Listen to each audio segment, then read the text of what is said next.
everybody, my name is Marcus, and in this video I will show you how you can easily change your profile picture in Google Meet. So let's start. The first thing you want to do is just simply be in Google Meet, but you can actually change it here. What you need to do is simple. Go to Google Chrome, and here you want to write how to, or just write here Google account, like this. And when you're gonna have it, you're gonna select click on Google account. You need to change the Google account picture to change the Google Meet picture. There is no other way around it.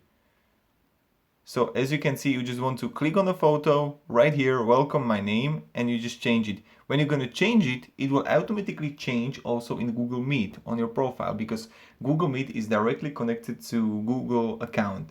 So that's pretty much it. Thank you very much everybody for watching. If you have any questions, guys, ask me down in the comments. I'll be really happy to help you and provide you some guidance and support in it. Have a great day and goodbye.